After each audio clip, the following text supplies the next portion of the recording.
What Mark was about to uncover beneath an old oak tree on his great-uncle's farm that had stood undisturbed since 1863 would expose a Civil War mystery and transform his life in ways he'd never imagined possible.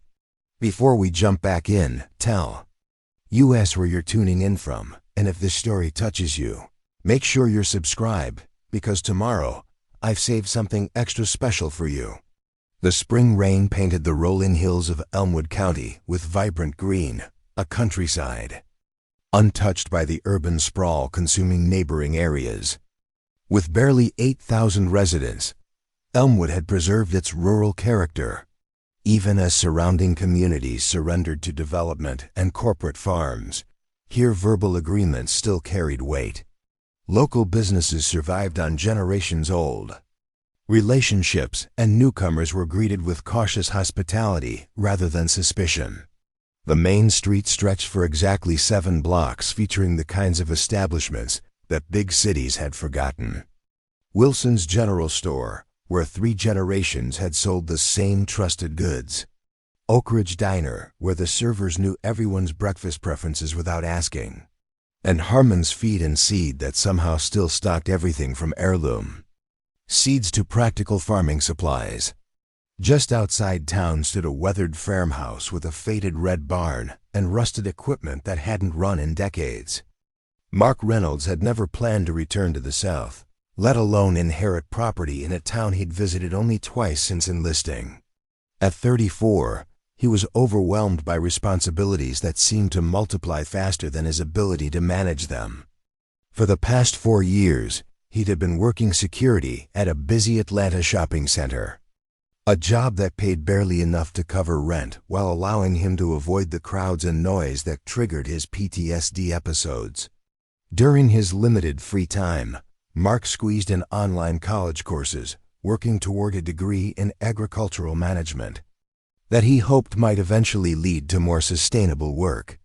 The laptop balanced on his knees as he studied in the cramped living room of his 1-bedroom apartment, surrounded by medication bottles and therapy materials that served as constant reminders of his military service. Mark Reynolds, a former Army Ranger, had been battling post-traumatic stress disorder since his 3rd tour in Afghanistan ended with an IED explosion. What had started as occasional nightmares during his first deployment had escalated into a life-altering condition that redefined every aspect of his daily existence. His modest apartment had become a carefully organized sanctuary, with blackout curtains positioned throughout to manage his light sensitivity.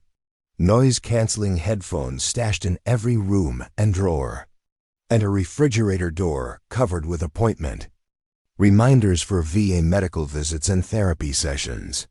The morning routine alone consumed nearly an hour, checking his medication schedule, preparing for potential triggers he might encounter during the day, ensuring his therapy assignments were completed, and reviewing his calendar to anticipate any situations that might affect his stress levels.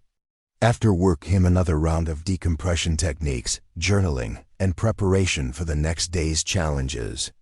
Mark had become an expert in reading the subtle signs that indicated his anxiety was trending toward dangerous levels. A slight tremor in his hands might signal an impending panic attack, while unusual irritability could indicate the need for additional coping strategies. These observations had become second nature, a constant background process that never quite allowed him to fully relax. Even during supposedly peaceful moments, the financial burden of managing PTSD in the American healthcare system was crushing. Even with his VA benefits, the co-pays for additional specialists, alternative therapies, and regular psychiatric visits consumed nearly 35% of his monthly income.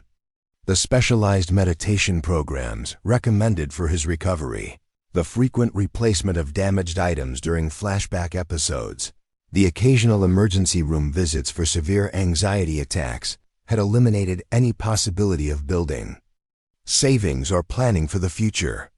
The divorce 3 years prior had shattered more than just his marriage. It had obliterated his financial stability and emotional support system. Melissa Reynolds had initially attempted to maintain her role as Mark's partner, attending therapy sessions and learning to manage his care routines. However, the constant emotional demands, financial strain, and unpredictable nature of his condition had gradually eroded her commitment and emotional resilience.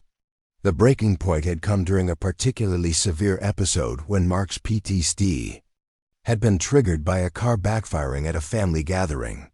While Mark had retreated into a dissociative state, unable to distinguish present reality from combat memories, Melissa had stood helpless, overwhelmed by the responsibility and uncertainty that defined their daily reality. That evening, she had confessed that she felt inadequate as a wife, unable to handle the constant anxiety that accompanied Mark's condition. Her support became increasingly sporadic over the following months, then stopped altogether. When she accepted a job transfer to Boston, a move she described as necessary for her mental health and career advancement, the marriage officially ended. The financial support, initially regular if modest, had dwindled to sporadic contributions before ceasing entirely. 6 months ago, Mark's attempts to contact Melissa through her workplace had yielded only automated responses and voicemail messages that went unreturned. Single life had thrust Mark into a relentless cycle of work, study, and self-care that left little time for personal relationships or leisure activities. His social circle had gradually shrunk to include only those willing to accommodate his triggers and unpredictable schedule.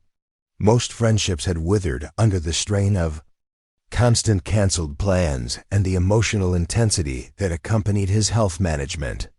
Mark had been researching bankruptcy attorneys online, a desperate last resort he had hoped never to consider, when the certified letter arrived from Whitley and Associates. The law firm's formal letterhead seemed almost mocking as it lay among the pile of overdue medical bills, past due rent notices, and VA correspondence that had accumulated on his kitchen table. The apartment itself was a testament to his financial struggles, converted efficiency space in a building that had seen better decades. Preparing and narrating this story took us a lot of time, so if you are enjoying it, subscribe to our channel. It means a lot to us. Now back to the story. The single room served as bedroom, living room, and study space, with his desk positioned near the window for natural light, while his bed occupied the opposite corner. A small kitchenette occupied one wall, its limited cabinet space overwhelmed by medication bottles that took priority over cooking utensils. The building's ongoing maintenance issues created additional challenges for Mark's health management. Persistent noise problems from neighboring units triggered anxiety episodes that complicated his recovery, while the building's aging security systems failed to provide the sense of safety crucial for PTSD management.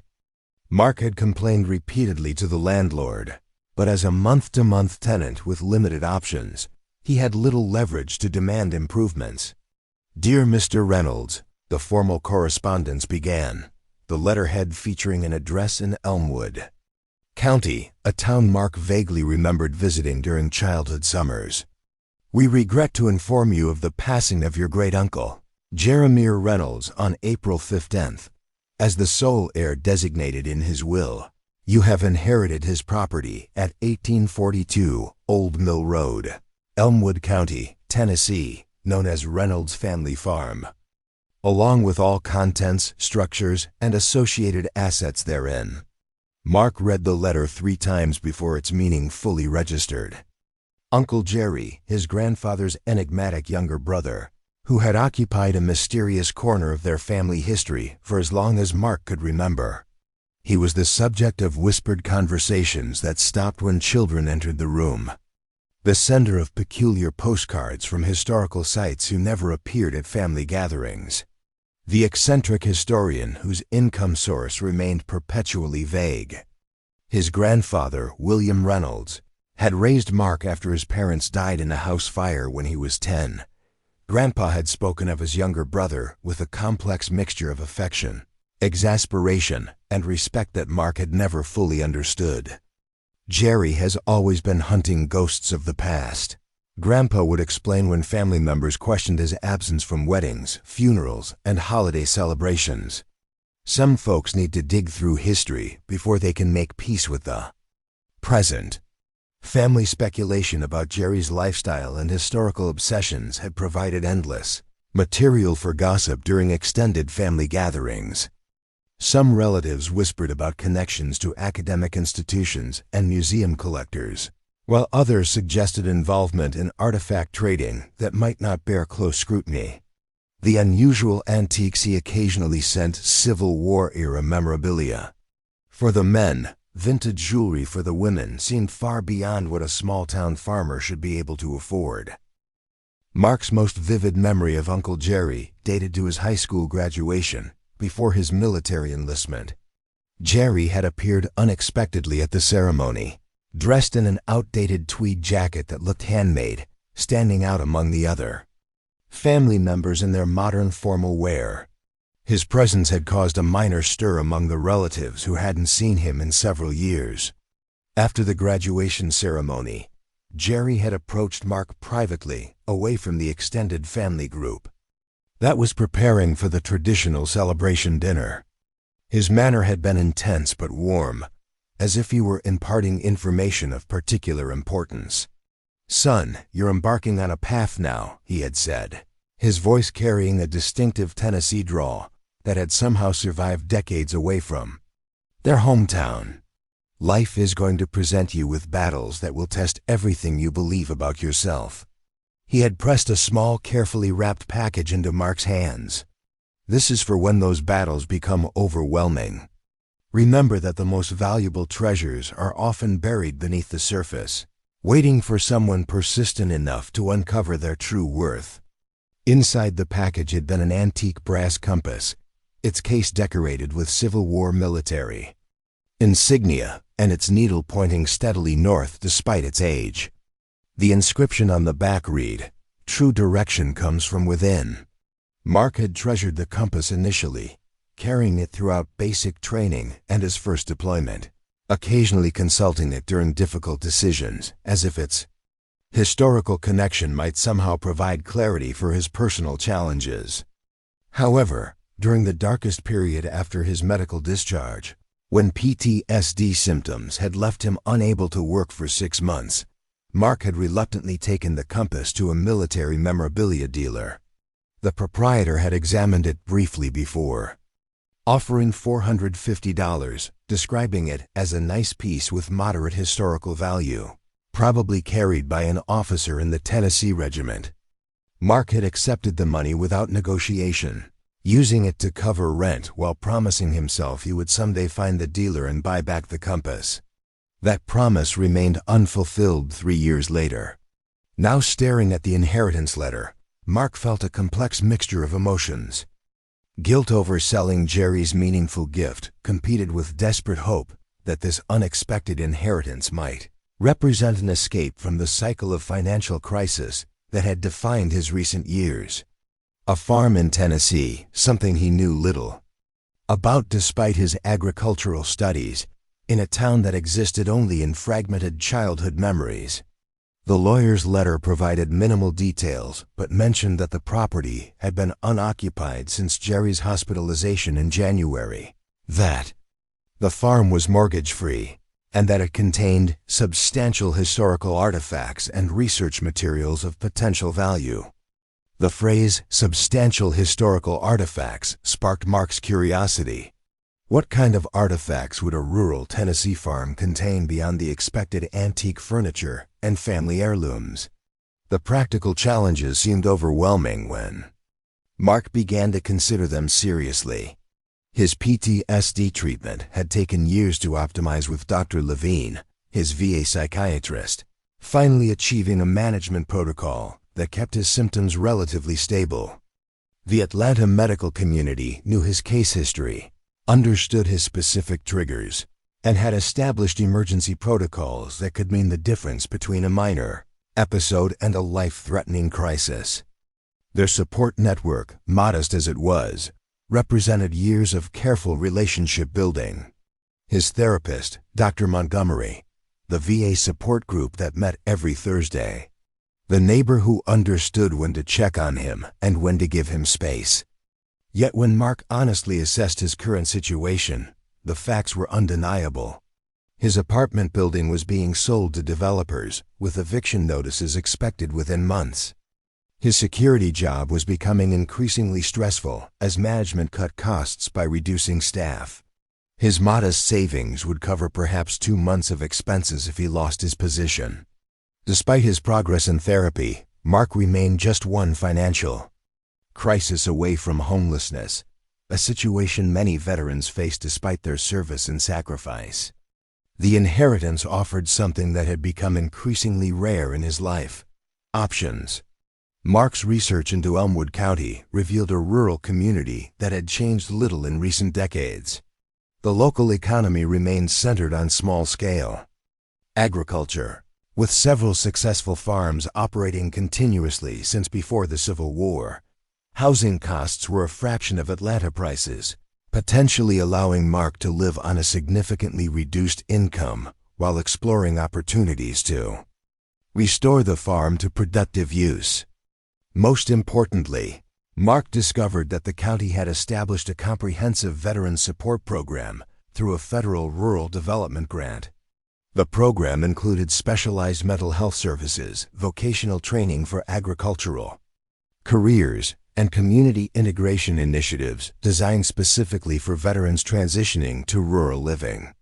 Perhaps most surprising was a recent local news article featuring an interview with Dr. Sarah Thompson, a leading PTSD specialist who had relocated from Walter Reed Medical Center to develop Elmwood County's Veterans Mental Health Program. Dr. Thompson's treatment philosophy emphasized natural settings, meaningful work, and community connection as powerful complementary approaches to traditional therapy and medication. "I think I should at least look at the place," Mark said aloud to his empty apartment, the decision crystallizing as he reviewed the information about Elmwood County. His current trajectory offered little hope for improvement, while the inheritance at least provided the possibility of a fresh start in an environment potentially better suited to his recovery. Even if farm life proved unmanageable, the property would give him breathing room to develop a more sustainable plan and the option to sell if necessary. Mark gave his 2 weeks' notice at the security company, explaining to his supervisor that a family matter required his relocation. He researched moving companies, spoke with his doctors about transferring medical records, and began the complex process of notifying the VA, service providers, and his few remaining friends about his upcoming departure from Atlanta. The preparation process revealed how much his life had been constrained by his medical needs. Every decision required consideration of medication schedules, trigger management, emergency mental health access during the journey, and ensuring continuity of care in his new location.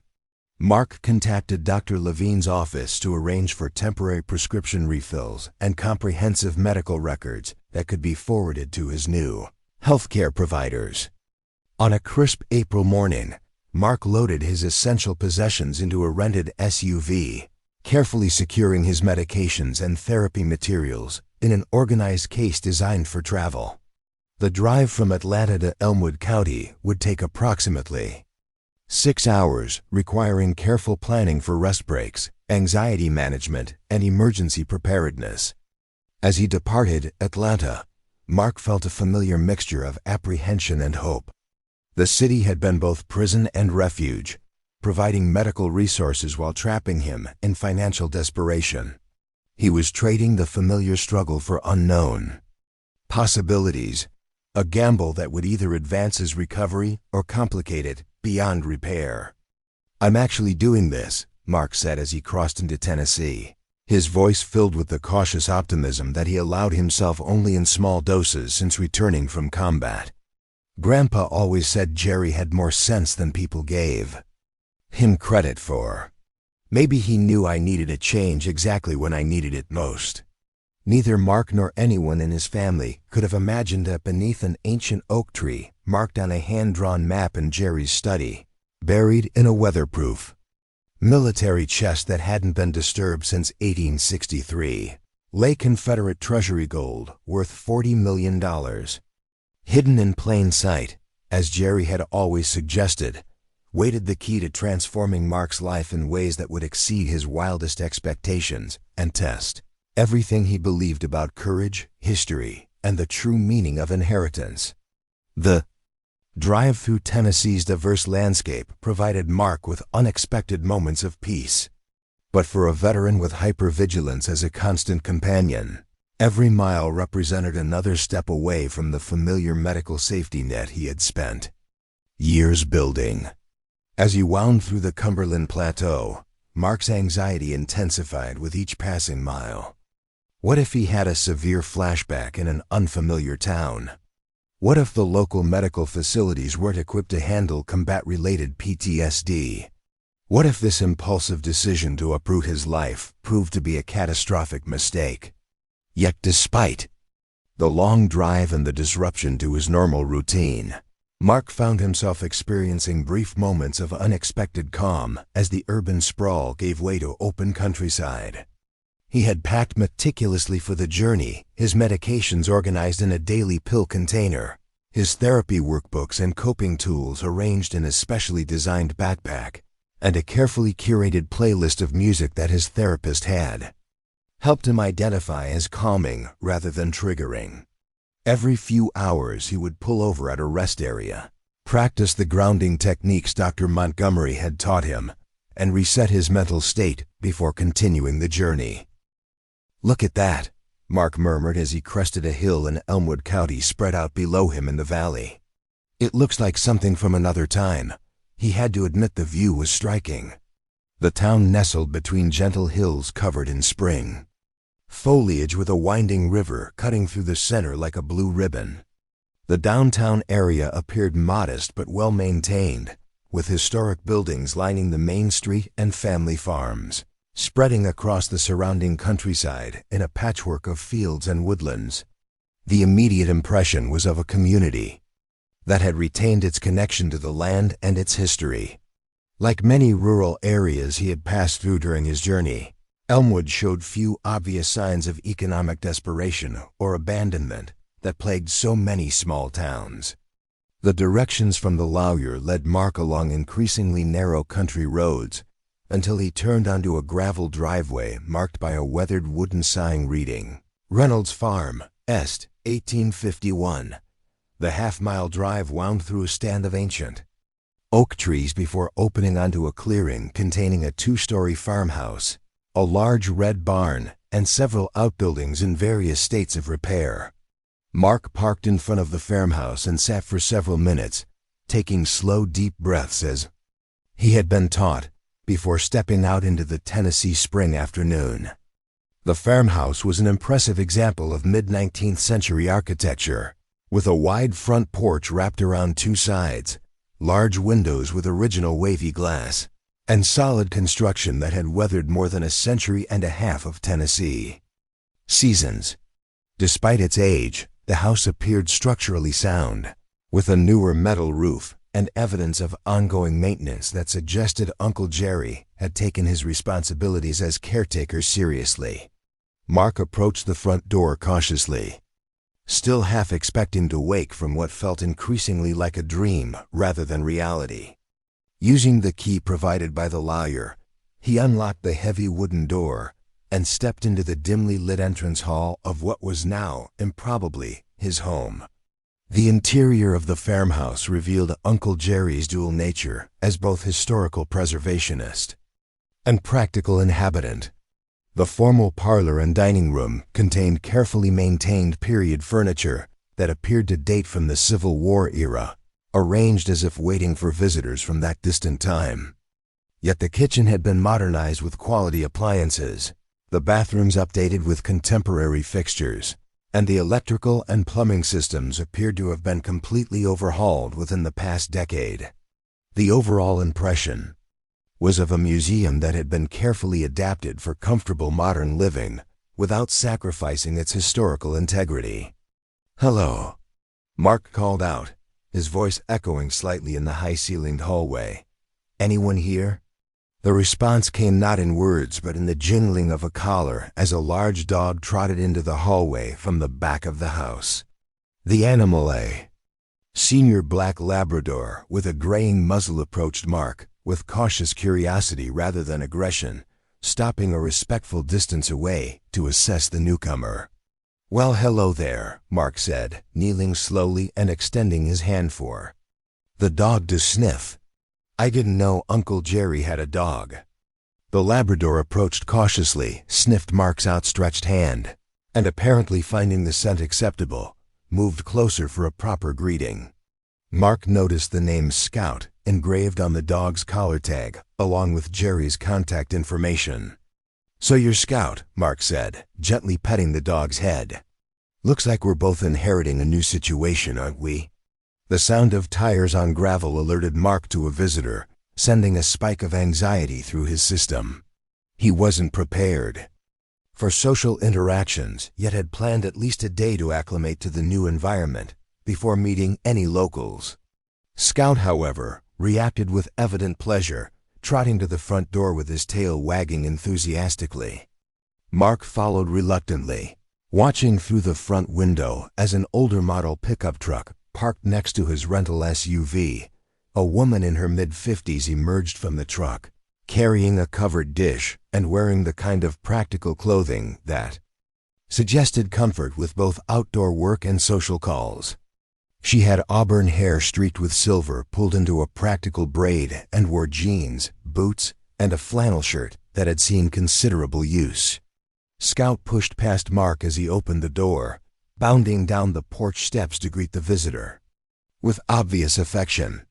"Down, Scout," the woman said with practiced authority. "I'm happy to see you too, but these are clean jeans." She looked up as Mark appeared in the doorway, offering a warm smile that immediately put him more at ease than he had expected. "You must be Mark," the woman said, extending her free hand in greeting. "I'm Lavra Mitchell. I run the veterinary clinic over in town, and I've been looking after Scout since your uncle went into the hospital. Jerry told us to keep an eye out for his nephew from Atlanta if he ever came to claim the farm." Mark felt a surge of relief at this immediate connection to someone who had known his uncle and clearly cared for Scout. "Yes, I'm Mark Reynolds. I have to admit I'm feeling a bit overwhelmed by all this. I didn't even know Uncle Jerry had a dog." Laura's expression showed understanding and sympathy. "Of course you are, honey. Inheriting a farm you've never operated in a town you barely know would be overwhelming for anyone. Jerry was very fond of you, you know. He talked about you quite often, especially after your grandfather passed away. He kept track of your military service and your life more than you probably realized." This revelation surprised Mark. He had always assumed that Uncle Jerry had minimal contact with their family and little knowledge of his personal circumstances. "He did? I haven't spoken to him in years. I thought he had forgotten about us entirely." "Oh no," Laura said, shaking her head emphatically. "Jerry had his ways of staying informed about family members who mattered to him.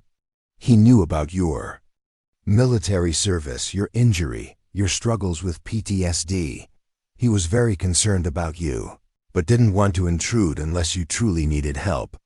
Mark stood silent for a moment, processing this information. While he had been struggling alone with his recovery, feeling abandoned by family members who seemed indifferent to his challenges, Uncle Jerry had been quietly aware and concerned about his situation. Scout was actually a newer addition to Jerry's life, Lover continued, handing Mark the covered dish, which smelled enticingly of home-cooked comfort food. "He adopted him from our shelter about 4 years ago, specifically because he was a trained service dog who worked with veterans with PTSD. Said he wanted to learn more about how to help someone he cared about, if the opportunity ever arose." The kindness and foresight of Jerry's gesture brought a lump to Mark's throat. While he had been viewing this inheritance as a desperate last resort, Jerry had apparently been creating a carefully planned refuge designed specifically for his needs. "There's more," Lover said gently. Jerry left detailed instructions with several of us about helping you get settled. Dr. Sarah Thompson at the Veterans Health Center has been expecting you. Jerry arranged for your medical records to be transferred, and for Dr. Thompson to review your case history. She's one of the best PTSD specialists in the region, relocated here specifically to work with rural veterans. Mark felt a wave of emotion at the revelation that Jerry had been orchestrating a potential move to Elmwood County for months, possibly years before his death. The inheritance wasn't a random gesture of family obligation. It was a carefully planned rescue mission designed to address his specific needs and challenges. But why didn't he contact me directly? Mark asked. Why go through all this preparation without letting me know he was trying to help? Laura's expression became thoughtful. Jerry was a proud man who understood that other people had their pride too.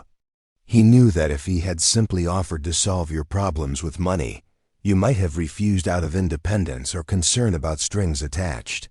This way, he could provide help that looked like an opportunity rather than charity. The wisdom of Jerry's approach became clear to Mark as he considered his own personality and circumstances.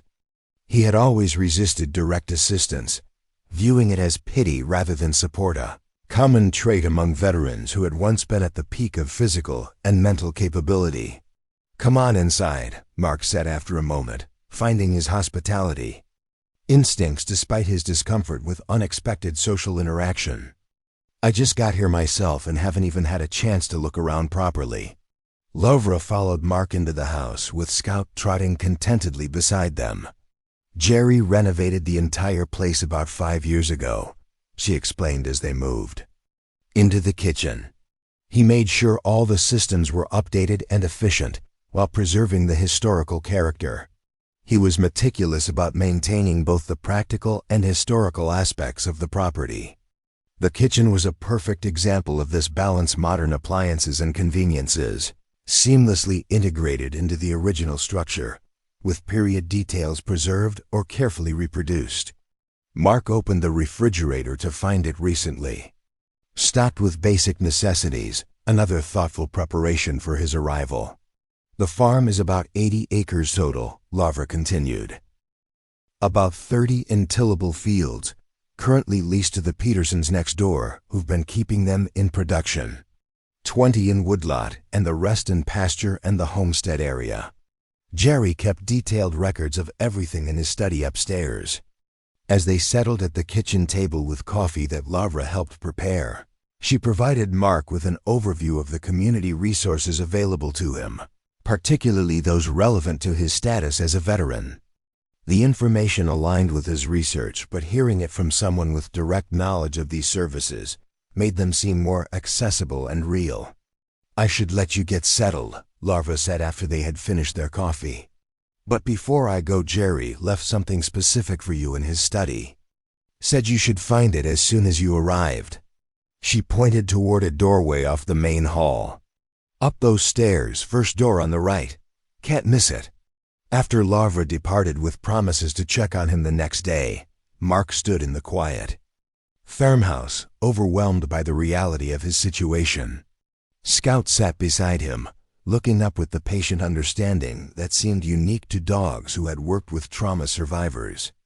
Let's go see what Uncle Jerry left for us, Mark said to his new companion, finding comfort in speaking aloud to the dog. Together they climbed the wooden staircase to the second floor, their footsteps echoing in the high-ceilinged hallway. The study was exactly where Laura had indicated, a room that immediately revealed Jerry's passionate interest in history. The walls were lined with bookshelves containing volumes on the Civil War, local history, and archaeology. Display cases contained carefully preserved artifacts, uniform buttons, musket balls, military insignia, each labeled with information about its origin and significance. A large oak desk dominated the center of the room, its surface organized with military precision.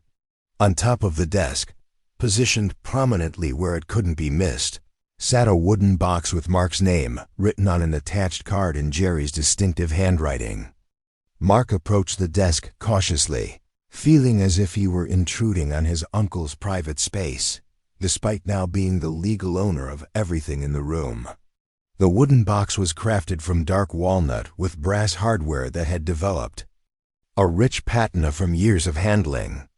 The card attached to the box contained a simple message: "For Mark, the compass points home." With hands that trembled slightly, Mark opened the box to find a familiar object nestled on a bed of velvet, the brass compass he had sold years ago, during his financial crisis. Somehow, Jerry had tracked down the military memorabilia dealer, purchased the compass, and returned it to the family where it belonged. Beneath the compass lay an envelope addressed to Mark in Jerry's handwriting. Inside was a handwritten letter that provided his first direct communication from his uncle since his high school graduation. "My dear Mark," the letter began in Jerry's careful script. "If you are reading this, it means you have decided to accept my gift and give Elmwood County a chance to become your home. I hope you understand that this inheritance represents far more than land and buildings. It is my attempt to provide you with the foundation for a life of purpose rather than mere survival. By now, you have probably begun to realize that I have been more aware of your circumstances than you imagined. Please don't think of this awareness as intrusion or interference. Rather, consider it the attention of a family member who has always admired your courage and determination, even from a distance. Your service to our country and your struggles with the aftermath have demonstrated the kind of strength that I always hoped existed in our family bloodline. You have faced impossible situations with honor and have never allowed circumstances to diminish your fundamental decency or your commitment to finding a path forward. This farm has been my life's work, but more importantly, it has been my connection to a history that values sacrifice, resilience, and the capacity to rebuild after devastation. I believe you will find that Elmwood County offers the kind of environment where healing is possible and where you can build the future you deserve. The property comes with everything you need to succeed, including Scouts companionship and a community that understands the true cost of service. More importantly, the farm comes with secrets that will ensure your financial security for generations to come. Be patient, observant, and trust your instincts. The most valuable treasures are often buried beneath the surface, waiting for someone persistent enough to uncover their true worth. Remember what I told you at your graduation? True direction comes from within. With love and confidence in your future, Uncle Jerry. Beneath the signature was a postscript that caught Mark's attention immediately. The compass always points to true treasure. In my bottom desk drawer, you'll find a map that may be of particular interest. Our family has been guarding certain historical artifacts since 1863, artifacts that rightfully belong to you now. Mark read the letter twice, feeling both gratitude for Jerry's thoughtfulness and curiosity about his reference to secrets and valuable treasures hidden on the property. What could he have left behind that would ensure financial security? Was he referring to the historical artifacts in the study, investment accounts, or something else entirely? Mark opened the bottom desk drawer and found a rolled parchment sealed with wax bearing an imprint of what appeared to be a military insignia. Breaking the seal carefully, he unrolled a hand-drawn map of the Reynolds farm property, dated April 1863. The map showed the original boundaries of the farm, the location of structures long since demolished, and notably, a large oak tree marked with a symbol that resembled a compass rose and the notation C.S. a Treasury Colonel, William Bradford. Across the bottom of the map, written in faded ink, was a cryptic message: to protect from northern aggression and preserve for southern resurrection. May this remain hidden until honor demands its return. Scout watched with interest as Mark studied the map, comparing its landmarks to the modern property he had glimpsed during his arrival. Despite the passage of 160 years, many features remained recognizable: the creek that bordered the eastern property line, the distinctive hill behind the barn, and most importantly, the ancient oak tree that still stood at the edge of the south pasture.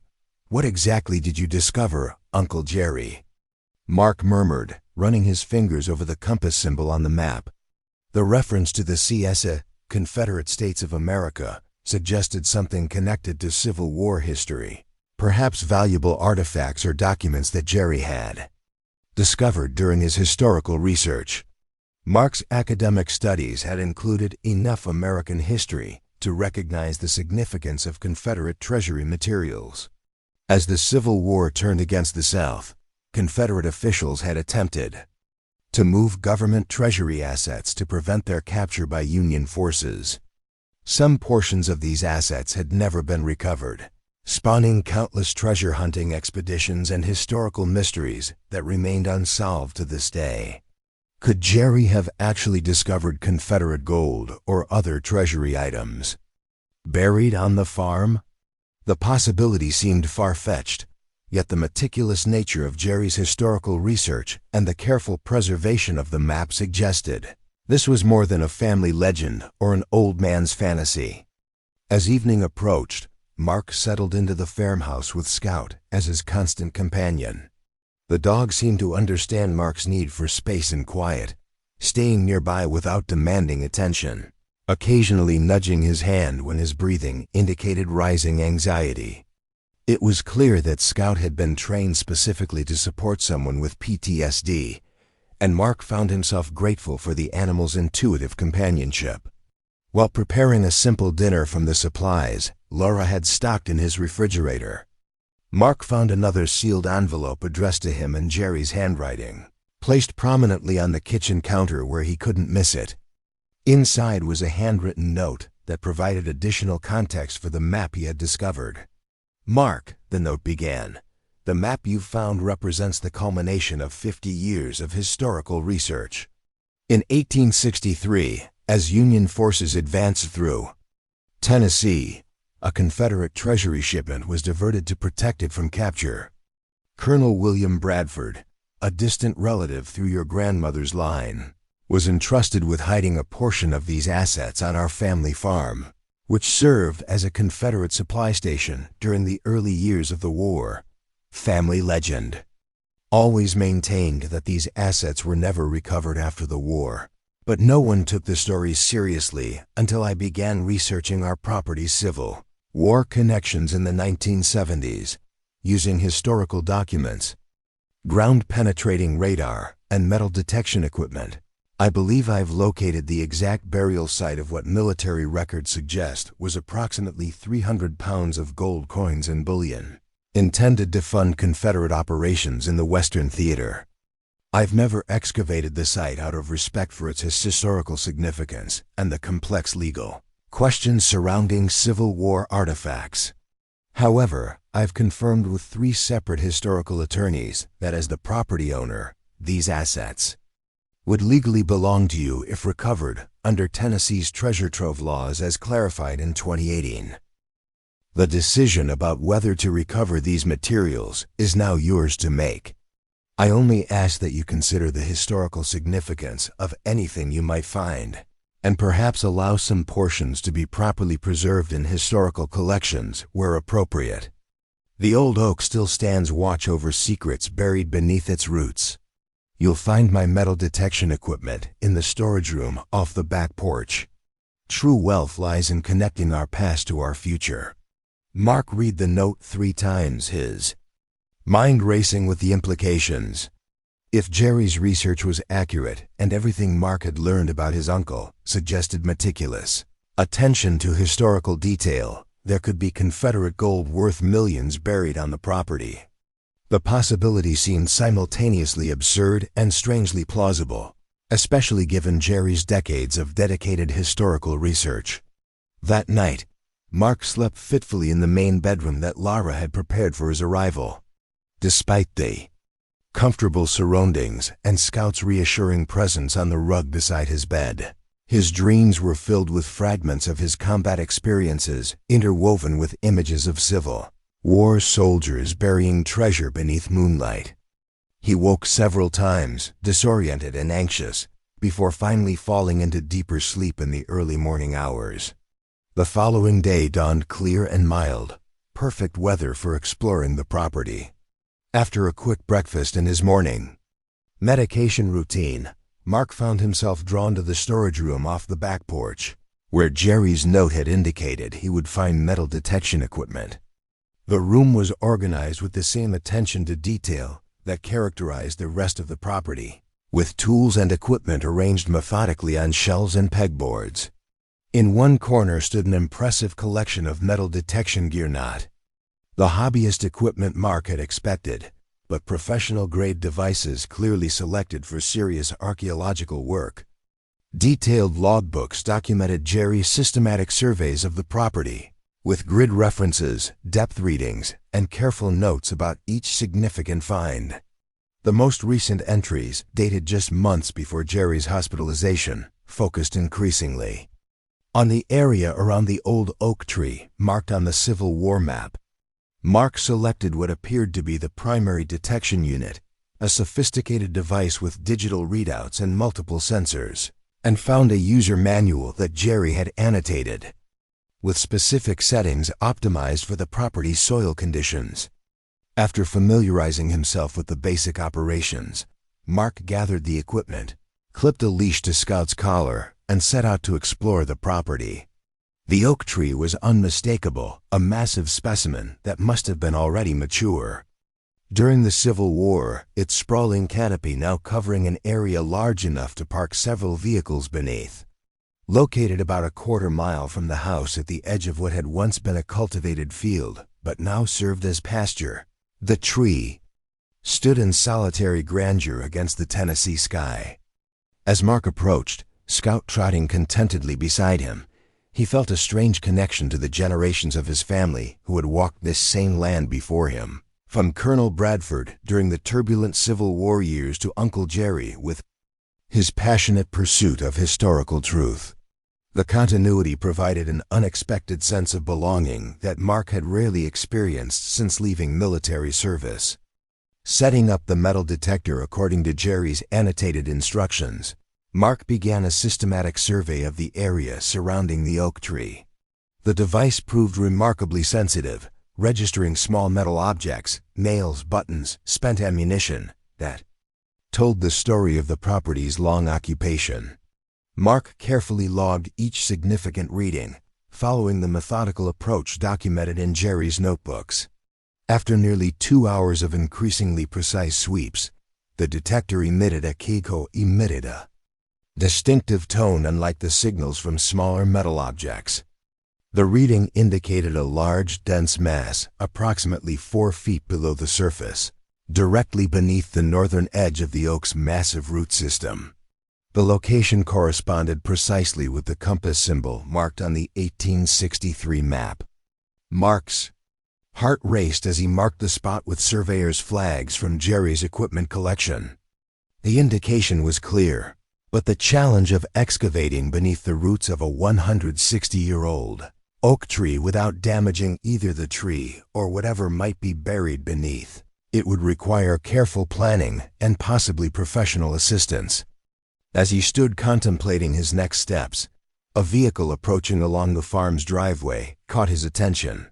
Scout's relaxed demeanor suggested the visitor was familiar, and indeed, the truck that parked near the farmhouse belonged to Lavra Mitchell, who had promised to check on him today. Gathering his equipment, Mark returned to the house with Scout, his mind filled with questions about how to proceed with his discovery. Lavra greeted him with the same warmth as the previous day, but today she was accompanied by a man in his early 60s wearing the practical clothing of someone accustomed to agricultural work. "Mark, this is Robert Peterson," Lavra introduced. "He's your nearest neighbor and has been working part of your land under the lease arrangement with Jerry. Robert, this is Mark Reynolds, Jerry's nephew and the new owner." Robert Peterson extended a weathered hand in greeting. "Welcome to Elmwood, son. Jerry spoke highly of you, said you served with distinction in Afghanistan."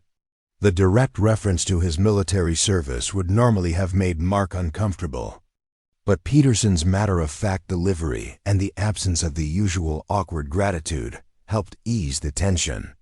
"Thank you, sir. I'm still getting oriented to the place. It's a bit overwhelming, Peterson nodded, understanding. A working farm is a lot to take in, especially if you haven't been raised to it. But Jerry kept everything in good order, and the arrangement we have is simple enough. We work the 30 acres of cropland on the east side, share the expenses and profits equally, and I handle the equipment maintenance since Jerry wasn't much for mechanical things. The straightforward business discussion helped ground Mark in practical reality after the morning's mysterious discovery. As they walked the property boundaries, Peterson provided valuable information about the farm's operations, water rights, and the seasonal rhythm of agricultural work in the region. His knowledge of the land was comprehensive, but Mark noticed that Peterson never approached the ancient oak tree, giving it a wide berth during their tour. As they concluded their circuit of the property, Mark's curiosity overcame his caution. "Mr. Peterson, that old oak at the south edge, it seems special. Jerry had it marked on several maps in his study." Peterson's expression shifted subtly. "That tree's been standing since before the Civil War. Local stories say it was used as a landmark during the war, some Confederate connection that Jerry was always researching. He spent a lot of time around that tree with his metal detectors and notebooks, especially these last few years." "Did he ever tell you what he was looking for?" Mark asked, trying to keep his tone casual. Peterson exchanged a glance with Lavra before responding. Jerry had his theories about Confederate treasury materials being buried somewhere on this property. Most folks around here thought it was just an old man's hobby, but Jerry was methodical in his research. If anyone could have found something after all these years, it would have been him. The confirmation that Jerry's research was known to others in the community both validated the potential discovery and raised new concerns for Mark. If local knowledge held that valuable historical artifacts might be buried on the property, security could become an issue once any recovery effort began. After Peterson departed with promises to discuss the farming arrangement in more detail once Mark had settled in, Lavra remained behind to help familiarize him with the house's systems and to introduce him to Dr. Sarah Thompson, who had arranged to meet him at the farm rather than requiring him to visit the clinic for their first appointment. Dr. Thompson arrived precisely at the scheduled time, a woman in her mid-40s with a direct manner and observant eyes that missed nothing but judged nothing. Her approach to Mark's PTSD was refreshingly practical, focusing immediately on establishing continuity of care rather than requiring him to retell his trauma narrative to yet another provider.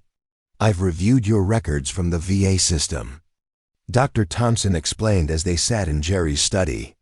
"Your previous providers established a solid treatment protocol, and my goal is to maintain that stability while gradually incorporating some approaches that may be particularly effective in this rural setting."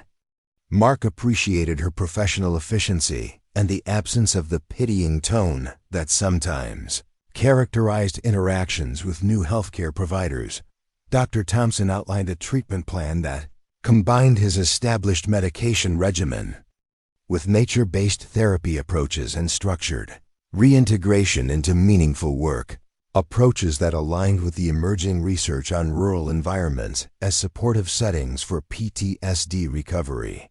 "Your uncle was quite knowledgeable about current PTSD treatment modalities," Dr. Thompson noted. "He consulted with me several times about creating an environment that would support recovery without feeling like a clinical setting. This property offers numerous opportunities for the kind of grounding work that often helps veterans reconnect with civilian life." The revelation that Jerry had specifically consulted with a PTSD specialist about making the farm conducive to recovery deepened Mark's appreciation for his uncle's foresight and genuine concern. Far from the eccentric historical obsessive that family legend had portrayed, Jerry emerged as someone who had carefully prepared a healing environment for the nephew he believed would eventually need it. After Dr. Thompson's departure, Mark spent the remainder of the afternoon exploring the farmhouse more thoroughly, with Scout as his constant companion. The dog seemed to understand when Mark needed space and when he needed the calming presence of another living being, demonstrating the specialized training that made service dogs so valuable for PTSD patients. In Jerry's bedroom, converted to a guest room before Mark's arrival, he discovered photo albums and journals that provided insights into his uncle's life and interests. The photographs revealed a man who had traveled extensively to historical sites, museums, and academic conferences, often in the company of distinguished-looking individuals who appeared to be fellow historians or academics.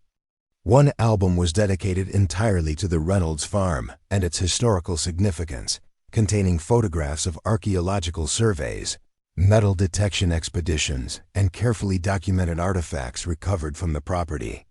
The final pages included ground-penetrating radar images of what appeared to be a large rectangular object beneath the ancient oak tree, with Jerry's handwritten notation, confirmed presence of metal storage container, dimensions consistent with Confederate, military transport chest, depth 2 feet.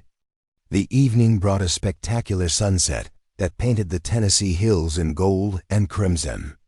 Mark sat on the farmhouse's wide front porch, scout line contentedly at his feet, and experienced a moment of unexpected peace. The open space around the property provided clear sight lines that eased his hypervigilance, while the distance from urban noise and crowds reduced the constant sensory bombardment that often triggered his anxiety. For the first time since leaving military service, Mark felt the possibility of a future that might include more than mere survival, a life with purpose, meaningful work, and perhaps even prosperity if Jerry's research proved accurate. The farm represented not just a financial inheritance, but a carefully prepared path toward recovery and reintegration. That night, as Mark prepared for bed, he found himself handling the brass compass that Jerry had recovered and returned to him. The inscription, "True direction comes from within," seemed to take on new significance in light of everything he had learned about his uncle's preparations and intentions. The compass that had once guided soldiers through unfamiliar territory now served as a connection between generations of a family that had weathered war, loss, and hardship without surrendering to despair. Mark placed the compass on his bedside table where he could see it upon waking, a reminder of both his military service and his family heritage. The following morning brought renewed determination to investigate the site beneath the oak tree. After consulting Jerry's detailed notes on proper archaeological methods, Mark gathered the necessary equipment and returned to the massive oak, intent on confirming what the metal detector and ground-penetrating radar had suggested. Rather than attempting a full excavation immediately, Mark decided to follow Jerry's documented approach of minimally invasive investigation. Using a soil core sampler from his uncle's collection, he carefully extracted several cylindrical samples from the area showing the strongest metal detector readings, being cautious to avoid damaging the tree's root system. At approximately 4 feet of depth, the core sampler struck something solid that produced a distinctive metallic sound. When Mark extracted the sample and examined it, he found traces of oxidized metal adhering to the soil-clear evidence that a substantial metal object lay buried exactly where Jerry's research had indicated. The confirmation sent a surge of excitement through Mark that was tempered by the practical challenges ahead. Properly excavating the site would require specialized equipment and expertise to avoid damaging both the historic oak and whatever might be buried beneath it. Additionally, the potential historical and financial value of Confederate Treasury materials raised legal and ethical questions that required careful consideration. As Mark contemplated these challenges, Scout's alert posture caught his attention. The dog was facing the driveway, ears forward but not displaying any signs of alarm. Moments later, the sound of an approaching vehicle confirmed Scout's early warning. The visitor turned out to be Laura Mitchell again, this time accompanied by an elderly man driving his own truck. "Mark," Laura called as they approached across the pasture. "I hope we're not interrupting anything important. This is Professor James Harrington. He was Jerry's closest collaborator on his historical research." I thought you might want to meet him." Professor Harrington moved with the careful deliberation of someone in his 80s, but his eyes were sharp and observant, immediately noting the soil sampling equipment Mark had been using near the oak tree. "You've found Jerry's research site." "I see," the professor commented without preamble. He was convinced that's where Bradford buried the Confederate treasury chest in '63.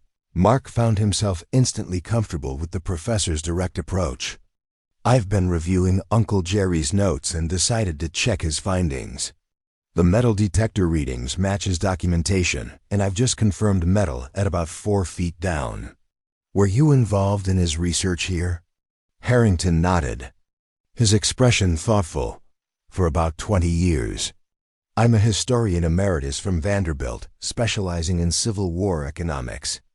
Jerry contacted me after finding some Bradford family letters that mentioned a treasury shipment being diverted to this property.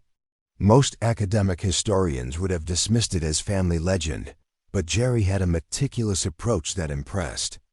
M.E., the professor's academic credentials lent additional credibility to Jerry's research, suggesting that the buried materials might indeed be historically significant. "Do you believe there's actually Confederate gold buried here?" Mark asked, gesturing toward the oak tree. "The evidence is compelling," Harrington replied carefully.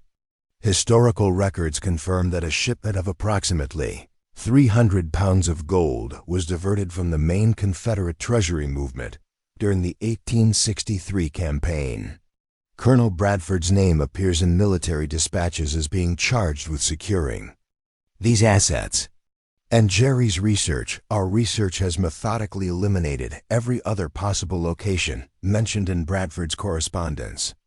Laura, who had been listening quietly to this exchange, added her own perspective.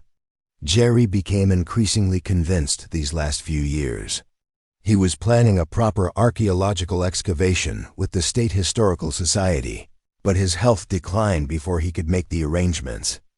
This new information provided Mark with a potential path forward, one that would address both the practical challenges of excavation and the ethical considerations of handling historically significant artifacts. Would the Historical Society still be interested in conducting a proper excavation? He asked Professor Harrington. The professor's eyes brightened. "Most certainly. In fact, I've maintained those connections since Jerry's hospitalization. The Society has an archaeological team that specializes in Civil War sites. They could provide the expertise and equipment needed for a proper recovery operation, with all appropriate documentation and preservation protocols." "And the legal ownership?" Mark asked, the practical concerns of his financial situation still very much on his mind. "Tennessee law is quite clear," Harrington explained. "As the property owner, any artifacts recovered would legally belong to you. The Historical Society would request the opportunity to document and possibly display historically significant items, but ownership remains with the property holder." Jerry was quite thorough in researching these legal questions before proceeding with his investigation. The conversation continued as they walked back to the farmhouse, with Professor Harrington providing valuable context about the historical significance of Confederate treasury materials and the academic interest that would surround any confirmed discovery.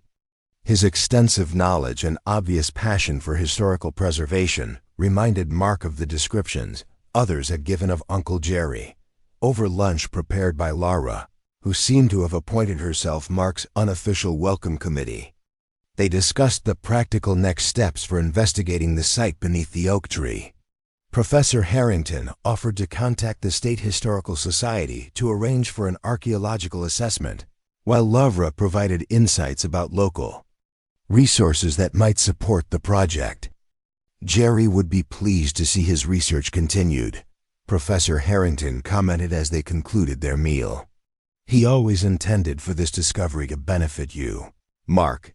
He spoke often of his concern for your well-being after your military service, and he believed that connecting you to this historical legacy might provide both financial security and a sense of purpose during your recovery."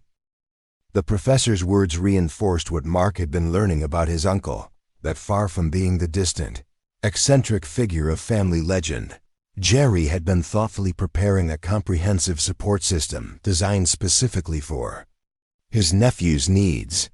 The farm, Scout's companionship, the connections to community resources, and potentially even the buried treasure all formed parts of a carefully constructed safety net. After his visitors departed, Mark returned to Jerry's study to review more of his uncle's research materials. The detailed documentation revealed decades of methodical investigation, historical records cross-referenced with archaeological findings, soil analysis reports, metal detection surveys, and ground-penetrating radar studies. Jerry had approached the search with scientific rigor rather than treasure hunter enthusiasm, building a compelling case for the presence of historically significant materials beneath the ancient oak. The State Historical Society responded with surprising speed to Professor Harrington's inquiry. Within 3 days, Dr. Eleanor Winters, the Society's lead archaeologist specializing in Civil War sites, arrived at the Reynolds farm with a preliminary assessment team. Their unmarked vehicles and professional discretion suggested an understanding of the sensitivity surrounding potential valuable discoveries. Dr. Winters impressed Mark immediately with her practical approach and obvious expertise. In her mid-40s, with sun-weathered skin that spoke of countless hours at excavation sites, she carried herself with the quiet confidence of someone who had seen remarkable historical treasures emerge from ordinary soil. "Professor Harrington has briefed me on your uncle's research," Dr. Winters said after introductions were complete. "His methodology appears exceptionally thorough. We'd like to conduct our own non-invasive assessment before proceeding with any excavation planning." Mark appreciated the professional validation of Jerry's work while understanding the need for independent verification. "Whatever you need to do, I'm just trying to honor my uncle's research while making sure everything is handled properly." The assessment team deployed an array of sophisticated equipment around the ancient oak, advanced metal detection systems, ground-penetrating radar, and soil resistivity testing equipment that mapped subsurface anomalies without disturbing the site. Mark watched with Scout beside him, fascinated by the scientific approach to what had once been dismissed as family legend. After several hours of methodical work, Dr. Winters confirmed what Jerry's research had indicated. "There's definitely a large metallic object buried approximately 4 feet beneath the northern edge of the root system," she explained, showing Mark the digital imagery from their equipment. "The dimensions and composition are consistent with a Civil War-era military transport chest. Based on the density readings, the contents appear highly consistent with precious metals." The scientific confirmation of Jerry's research brought a complex mixture of emotions: vindication of his uncle's decades-long pursuit, excitement about the potential discovery, and anxiety about the process ahead. "What happens next?" Mark asked, his military training inclining him toward practical action plans. "We'll need to assemble a specialized excavation team," Dr. Winters replied. "The location beneath the root system of a historically significant tree requires particular expertise. We'd also recommend involving the State Historical Preservation Office officially at this point, given the potential historical significance of the find." The conversation turned to logistics, permissions, and the careful documentation that would accompany any recovery effort. Dr. Winters explained that the process would take at least 2 weeks to organize properly, allowing time for specialized equipment to be brought to the site and for all necessary permits and protocols to be arranged. "Your uncle was pursuing this through all the proper channels," Dr. Winters noted with approval. "His files include draft applications for all the permissions we'll need, which will expedite the process considerably." As the assessment team packed their equipment, Dr. Winters provided Mark with official documentation of their findings for his records. "Mr. Reynolds, I should mention that discoveries of this nature occasionally attract unwanted attention. Once we begin the official excavation process, certain public notices will be required. Until then, discretion would be advisable. The archaeologist's gentle warning reminded Mark that the potential value of Confederate gold would inevitably attract curiosity and possibly unwelcome interest once word spread beyond the tight circle currently involved. His military security training kicked in automatically, prompting a mental assessment of the farm's vulnerabilities and potential security measures. That evening, as Mark sat on the farmhouse porch watching the sun set behind the Tennessee hills, he found himself contemplating how dramatically his circumstances had changed in just 1 week. From the brink of financial ruin in an Atlanta apartment to sitting on potentially millions in historical gold, all through the foresight and care of an uncle he had barely known. The transition felt almost unreal, creating a sense of cautious optimism that Mark was afraid to embrace fully.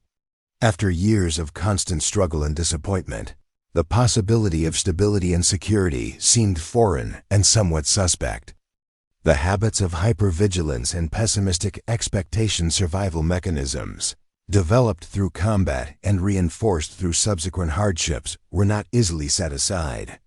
Scout, sensing his unsettled emotions, moved closer and rested his head on Mark's knee.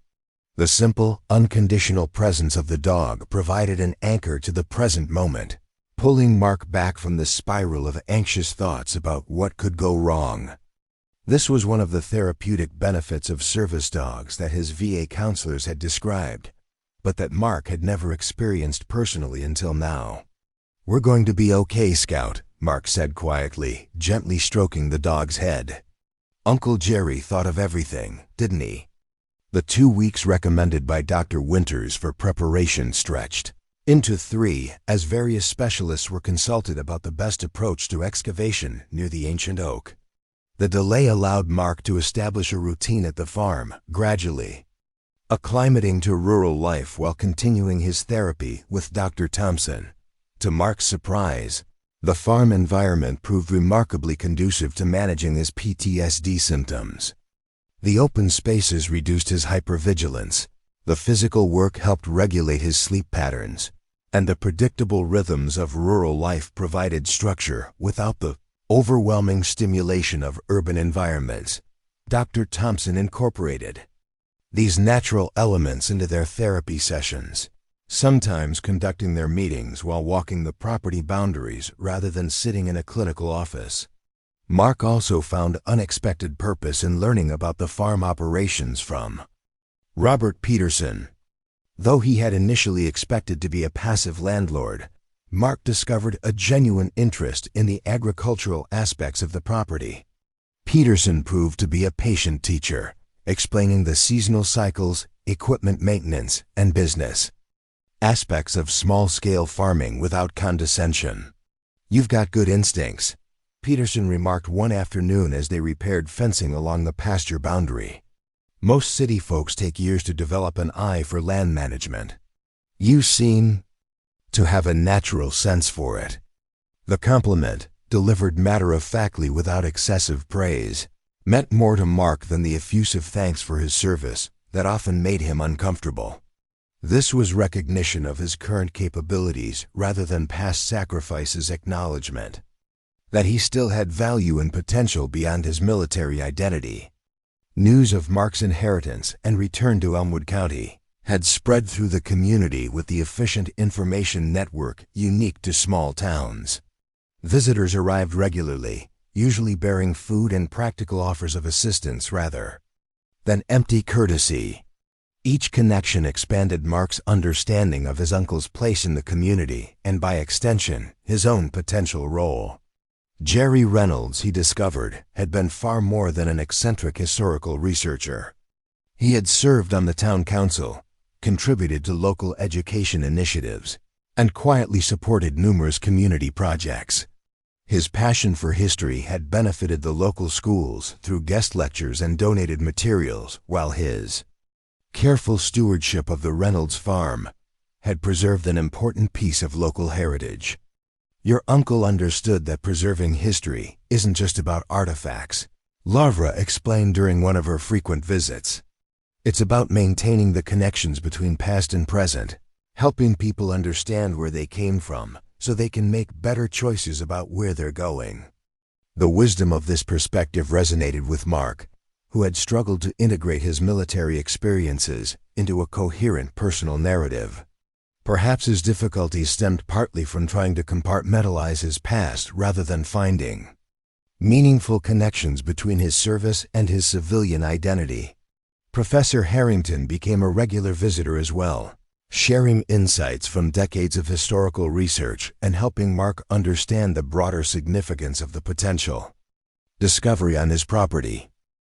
Their conversations often extended into philosophical discussions about historical preservation, the ethical responsibilities of artifact ownership, and the proper balance between private benefit and public access to historical knowledge.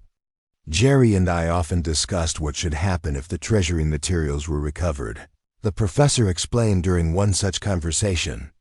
He was adamant that while the financial benefit should go to you, the historical knowledge should benefit everyone. He envisioned perhaps donating representative samples to museums, funding educational programs about Civil War history, ensuring that the discovery served more than just private interests. These discussions helped Mark develop a more nuanced perspective on the potential find beneath the oak tree. While the financial security would certainly transform his personal circumstances, he began to consider how the discovery might serve broader purposes, supporting veterans programs, contributing to historical education, perhaps even establishing a foundation that could extend the benefits beyond his individual needs. When the excavation team finally assembled at the Reynolds farm, their arrival resembled a carefully orchestrated military operation. Specialized equipment, expert personnel, and methodical planning combined to create an atmosphere of professional purpose that made Mark feel immediately comfortable. Dr. Winters ran her team with the kind of clear chain of command and attention to detail that reminded him of his better military experiences. We'll begin with careful documentation of the site as it currently exists, Dr. Winters explained during the preliminary briefing. Every aspect of the excavation will be photographed, mapped, and recorded. We'll expose the object gradually, maintaining the structural integrity of both the tree roots and the surrounding soil matrix. The actual excavation proceeded with painstaking care, with specialized arborists consulting at each stage to ensure the ancient oak suffered no damage. Watching the methodical process, Mark gained a deeper appreciation for the scientific aspects of archaeology that transcended the treasure hunting stereotype often portrayed in popular media. On the third day of excavation, as the team carefully removed soil from around what was now clearly visible as a metal container, Dr. Winters invited Mark to observe more closely. "We've exposed enough to confirm this is indeed a Confederate military transport chest, circa 1860 to 1865, she explained, pointing out the distinctive construction features and barely visible insignia. "The preservation is remarkable, likely due to the particular soil conditions and the protection provided by the oak's root system. The chest itself was approximately 3 feet long, 2 feet wide, and 18 inches deep, constructed of iron with brass fittings that had developed a verdigris patina over the intervening decades. The lock mechanism appeared intact but would require specialized conservation techniques to determine whether it could still function or would need to be carefully breached. We'll complete the excavation tomorrow," Dr. Winters informed Mark. "Once the chest is fully exposed, we'll need to stabilize it before attempting to remove it from the site. Given its potential contents and historical significance, we've arranged for state police escort to a secure conservation facility where it can be properly opened and documented." That night, Mark found sleep elusive despite his physical exhaustion. From the day's activities, the tangible confirmation of Jerry's research had transformed theoretical possibility into imminent reality. By this time tomorrow, he might know with certainty whether the family legends about Confederate gold had basis in fact or were merely historical wishful thinking. Scout, sensing his restlessness, abandoned his usual sleeping position on the fendor rug and jumped onto the bed, settling against Mark's side with a heavy sigh. The dog's warm presence provided comfort that eventually allowed Mark to drift into sleep, his hand resting on Scout's solid form as a tether to the present moment. The final stage of excavation drew a small crowd of official observers representatives from the State Historical Preservation Office, university historians, and local officials who had been properly briefed and cleared by Dr. Winter's team. Their presence underscored the potential historical significance of the discovery, while adding to the atmosphere of anticipation that surrounded the site. By mid-afternoon, the chest had been fully exposed, stabilized, and carefully lifted from its resting place of 160 years. The moment when it cleared the excavation pit drew a collective breath from the assembled observers, the physical manifestation of historical documentation that had previously existed only in fragmented records and family legends. Remarkable preservation, Dr. Winters commented as the chest was placed on a specially prepared examination table beneath a protective tent. The seal appears intact, which suggests the contents have remained undisturbed since burial. The transportation to the secure facility proceeded with the careful planning that had characterized the entire operation. The chest, now encased in a custom stabilization container, was loaded into a climate-controlled vehicle under the watchful eyes of state police officers, who would escort it to the conservation laboratory at the state university. Mark followed in his own vehicle, with Scout riding shotgun and Professor Harrington providing company and historical context during the journey. This is already a significant historical discovery, regardless of the contents, the professor emphasized. The confirmation of this aspect of Confederate treasury movement adds an important chapter to our understanding of Civil War logistics and economic measures. The conservation laboratory resembled a cross between a medical operating room and a high-tech research facility. Staff in specialized clothing worked in an environment where temperature, humidity, and air quality were precisely controlled to protect fragile historical artifacts from deterioration. Dr. Elise Chun, the lead conservator, greeted them with professional courtesy while establishing clear protocols for the examination process. We'll begin with non-invasive assessment X-ray imaging, spectroscopic analysis, and detailed external documentation. This will help determine the best approach for opening the chest without damaging either the container or its contents. The preliminary examination confirmed what Jerry's research had suggested. The chest contained dense materials consistent with precious metals, arranged in an organized manner that suggested intentional packing rather than hasty burial. The lock mechanism, while corroded, appeared to be intact and potentially functional with proper conservation techniques. Based on our analysis, I believe we can safely open the chest using period-appropriate methods rather than cutting tools. Dr. Chen explained. This would preserve the historical integrity of the container while allowing access to the contents. The process will take approximately 6 hours to complete properly. The technical requirements provided a natural break in the proceedings, allowing Mark to step outside the facility and process the rapidly unfolding events. Standing in the university courtyard with Scout beside him, he called Dr. Thompson to provide an update and to ground himself through the therapeutic communication techniques they had been practicing. It's overwhelming, he admitted during their conversation. Part of me still can't believe this is happening, that Jerry's research was actually correct, that there might really be Confederate gold worth millions sitting in that conservation lab. That's a perfectly normal response to extraordinary circumstances, Dr. Thompson assured him. Remember that your brain is wired to be suspicious of sudden positive changes as a protective mechanism. Try to stay present with the experience without jumping ahead to either positive or negative projections.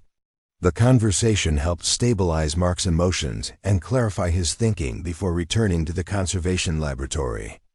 By early evening, Dr. Chun and her team had successfully prepared the chest for opening, using specialized tools and techniques to address the corroded lock mechanism without damaging the historical artifact. "We're ready to proceed with the opening," Dr. Chun announced to the small group of official observers who had been authorized to witness this stage of the process. "Based on our assessment, the contents appear to be intact, but we should prepare for the possibility of deterioration due to environmental exposure once the seal is broken."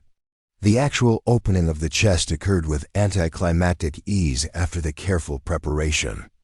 The mechanism yielded to the conservator's specialized tools, and the heavy lid was slowly raised to reveal the contents that had remained hidden since the tumultuous days of 1863.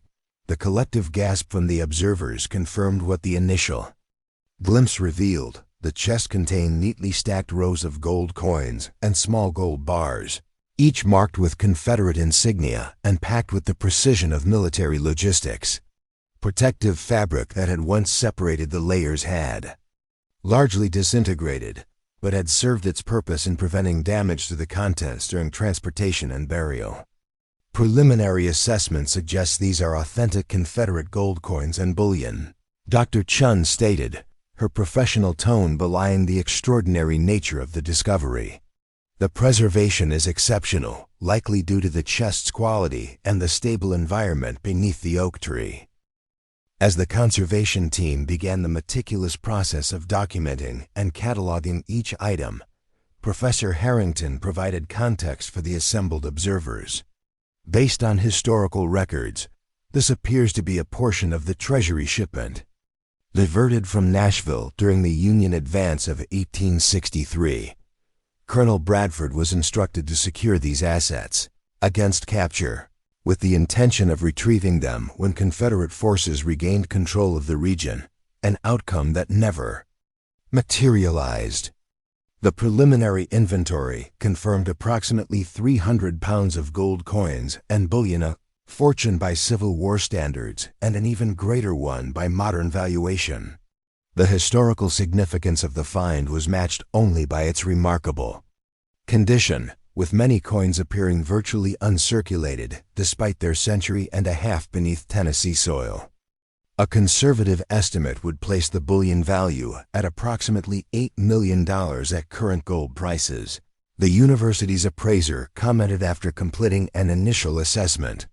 However, the numismatic and historical premium on Confederate gold coins in this condition would multiply that value several times over. "We're likely looking at a total valuation between $35 to $40 million, depending on how the collection is eventually handled." The staggering figure momentarily robbed Mark of speech. The amount represented not just financial security, but generational wealth, a transformation so complete from his recent circumstances that it seemed almost fictional in its magnitude. "Mr. Reynolds," Dr. Winters approached him as the documentation continued. "I want to personally commend your uncle's methodical research and your decision to pursue proper archaeological recovery. Many discoveries of this nature are lost to history through improper excavation or private sales that bypass historical documentation.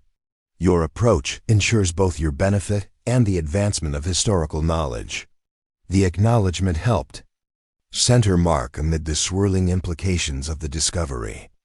Jerry had pursued this research with scientific integrity rather than treasure-hunting greed, and honoring that approach felt increasingly important as the magnitude of the find became clear. As the evening progressed and the documentation continued, Mark stepped outside again to clear his head and contact Larva Mitchell, who had become something of an anchor during his transition to Elmwood County. Her practical perspective and genuine concern provided a counterbalance to the sometimes overwhelming implications of the discovery. "It's real, Lavra," Mark said when she answered. "All of it exactly as Jerry predicted. They're still documenting everything, but the preliminary estimate is around $40 million. Laura's response was characteristically direct. Jerry would be pleased that his research was validated, but more pleased that it's going to help you build a good life. That was always his primary concern, making sure you had the resources to heal properly and find your path forward. The conversation reinforced what Mark had been learning about his uncle's true motivations.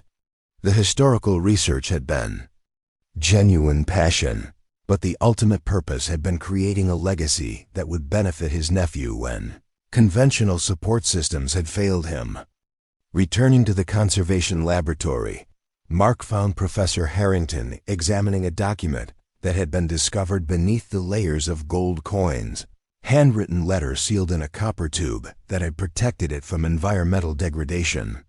"This is extraordinary," the professor explained, gesturing to the carefully preserved paper, now being examined by the conservation team. "It appears to be Colonel Bradford's personal account of the burial, including his hopes for the Confederacy's future and instructions for the eventual recovery of the treasury materials. It adds immeasurable historical context to the financial discovery." The letter, dated April 17, 1863, provided a first-hand account of the desperate measures taken to prevent Union forces from capturing Confederate assets. Bradford's writing revealed both patriotic conviction and pragmatic recognition that the South's position was deteriorating, creating a poignant historical document that personalized the military logistics behind the buried treasure. By midnight, the initial documentation was complete enough for the conservation team to secure the contents for continued analysis over the coming days. The official representatives had witnessed enough to confirm the authenticity and significance of the discovery, while the security arrangements ensured the materials would remain protected during the assessment process. "We'll need approximately 1 week to complete the full documentation and conservation assessment," Dr. Chen informed Mark as the procedure concluded. "After that, decisions about the disposition of the materials will require your input as the legal owner in consultation with historical authorities regarding any items of particular historical significance." The financial and historical implications of the discovery dominated the following week as teams of experts continued their meticulous documentation. Mark found himself navigating complex new territories' historical preservation requirements, tax implications, security concerns, and investment considerations that would have seemed utterly foreign just a month earlier. Through it all, he maintained his therapy sessions with Dr. Thompson, who provided crucial support as he processed the dramatic changes in his circumstances. "Sudden wealth can be as destabilizing as sudden loss," she observed during one of their sessions. "You're experiencing a form of transition shock that requires the same careful attention as your PTSD recovery." The wisdom of this perspective became increasingly apparent as Mark fielded calls from distant relatives who had suddenly remembered their connection to the Reynolds family, financial advisors eager to manage his newfound wealth, and media outlets seeking exclusive coverage of the Confederate gold discovery. The pressure might have overwhelmed him completely without the support system Jerry had thoughtfully established before his death.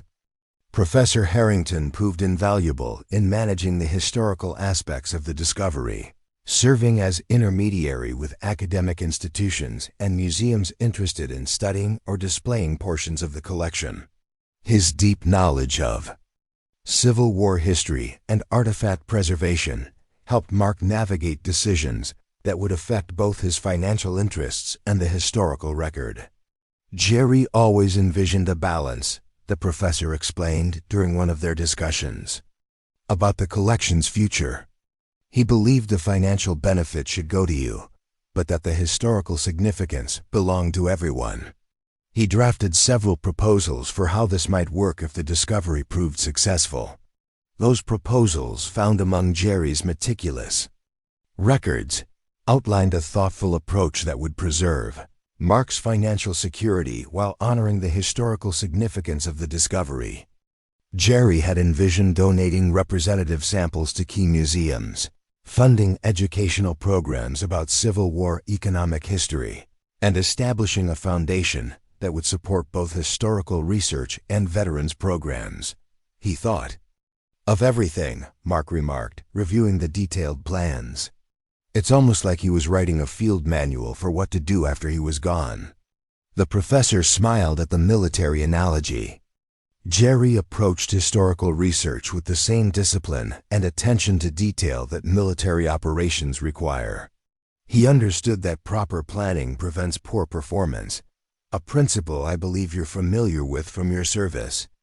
The parallel between his uncle's methodical historical work and his own military training created an unexpected connection that helped Mark see himself as part of a family legacy of disciplined, purposeful action rather than just a damaged veteran struggling to reintegrate into civilian life. As the documentation process neared completion, Dr. Winters arranged a meeting to discuss the next steps for the collection. The conservation team had finished their assessment, confirming both the historical significance and the remarkable preservation of the Confederate treasury materials. The collection contains 254 gold coins of various denominations, primarily $20 double eagles minted in New Orleans and Richmond, Dr. Winters explained, reviewing the detailed inventory. Additionally, there are 47 small gold bars marked with Confederate treasury insignia, weighing approximately 1 pound each. The total gold content is slightly over 300 pounds, with an estimated bullion value of $8.2 million at current market prices. The numismatic value, however, far exceeded the simple gold content. Confederate currency in any form was historically significant, but gold coins in uncirculated condition represented extraordinary rarities that commanded premium prices from collectors and museums. The appraisal team estimates the total collection value between $37 to $42 million, depending on how it's handled, Dr. Winters continued. Individual pieces at auction would likely bring premium prices, while a bulk sale to a major collector or institution might command somewhat less, but offer simplicity and immediate liquidity. The figures remain somewhat abstract to Mark, despite their magnitude. After years of struggling to cover basic expenses, the concept of millions, tens of millions, exceeded his practical frame of reference.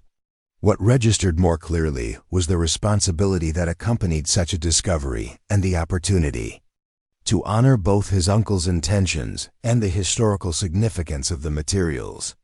What would you recommend as the most appropriate approach? Mark asked, genuinely valuing the archaeologist's perspective. I want to respect both the historical importance and my uncle's wishes.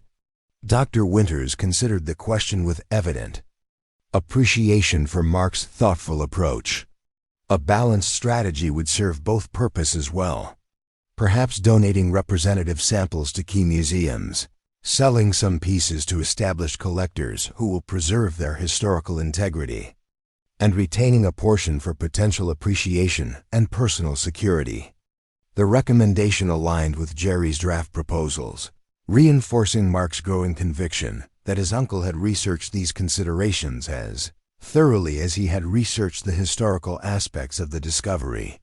The meeting concluded with a preliminary agreement on next steps, including formal authentication by independent experts, appropriate security measures, and initial discussions with potential institutional partners. As Mark drove back to the farm with Scout beside him, he found himself contemplating how to translate this extraordinary discovery into meaningful impact rather than mere personal enrichment. The financial security would certainly transform his own circumstances, but Jerry's vision had clearly extended beyond individual benefit to broader historical and community contribution.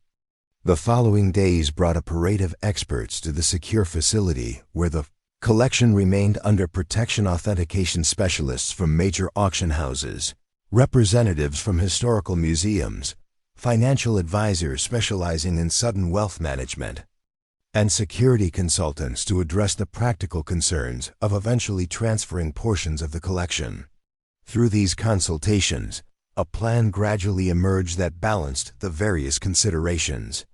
Approximately 20% of the collection selected for representative historical significance rather than highest, Value would be donated to museums and educational institutions. The remaining 80% would be divided between private sale to established collectors and institutional investors, with a small portion retained for potential future appreciation. The financial arrangements were structured to provide immediate liquidity for certain needs while establishing long-term security through diversified investments. Mark insisted that a significant portion be allocated to establishing a foundation that would support both historical preservation and veteran services, honoring the dual legacy of the discovery's origins. As news of the discovery spread throughout the historical community and beyond, Mark found himself unexpectedly comfortable with the public aspects of the process. His military training had instilled discipline about information security and message consistency, which served him well in managing media interest and public curiosity without being overwhelmed by the whelmed attention. Dr. Thompson incorporated these new challenges into their therapy sessions, helping Mark recognize how his military experience provided valuable skills for his current situation rather than representing only trauma and limitation.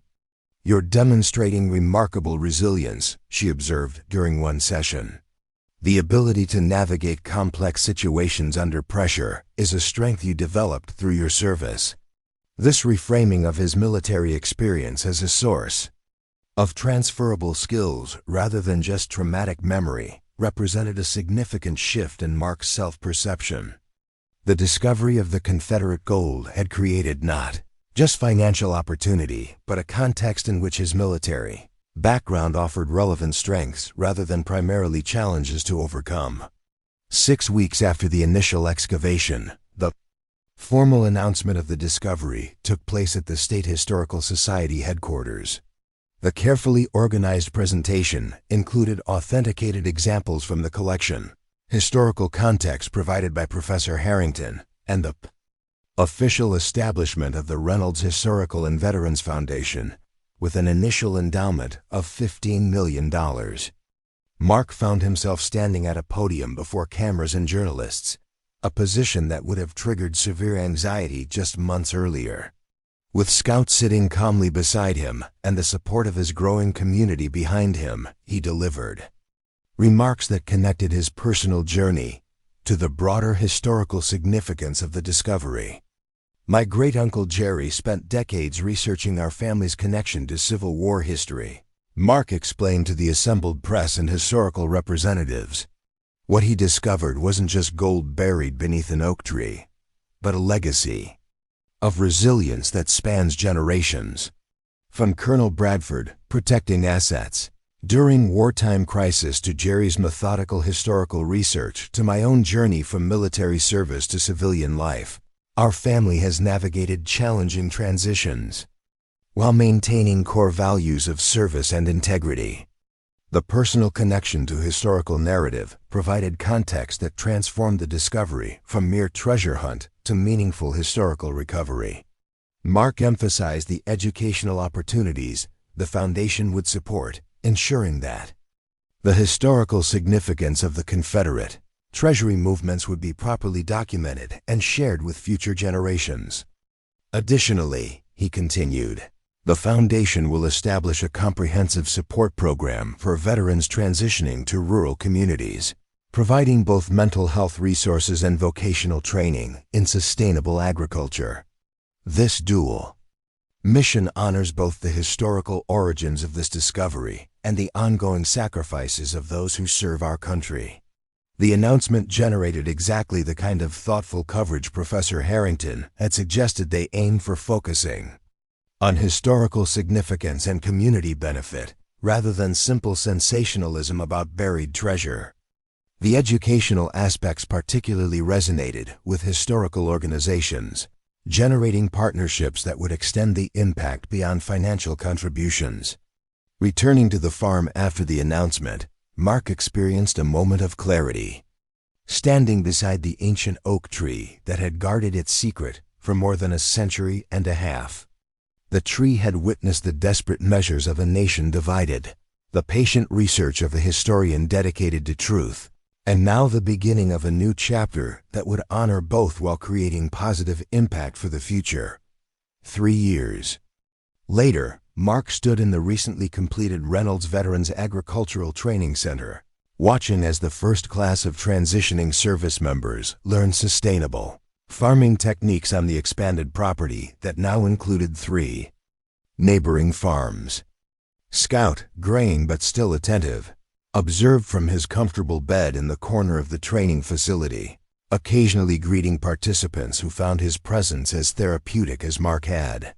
The center represented the fulfillment of a vision that had evolved from Jerry's initial preparations into something more comprehensive than either of them might have imagined.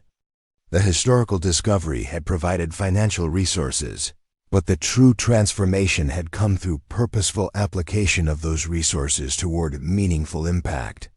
The fall planting schedule looks solid, remarked Elena Rodriguez, the center's agricultural director and Mark's partner both professionally and personally. Their relationship had developed gradually over the previous 2 years, beginning when Elena arrived to establish the training center's curriculum and growing through shared commitment to both historical preservation and veteran support. The new irrigation system is finally online, Mark confirmed, reviewing the property management system on his tablet. Should increase yield by about 30% while reducing water usage. The soil regeneration program is showing promising results. 2 carbon sequestration numbers are well above projections. The technical discussion of agricultural operations represented a world away from Mark's anxious existence in Atlanta just 3 years earlier. The farm had become not just a residence, but a thriving enterprise that combined historical stewardship, sustainable agriculture, and rehabilitation services for veterans struggling with the same challenges Mark had faced. Dr. Thompson, who now served as the center's mental health director, joined them as they toured the expanding facilities. "The new residential cabins are nearly complete," she reported. "We'll be able to accommodate 12 additional participants starting next month, bringing us to full capacity for the program." The center's approach integrated evidence-based PTSD treatment with meaningful agricultural work, creating a therapeutic environment that addressed both psychological recovery and practical reintegration skills.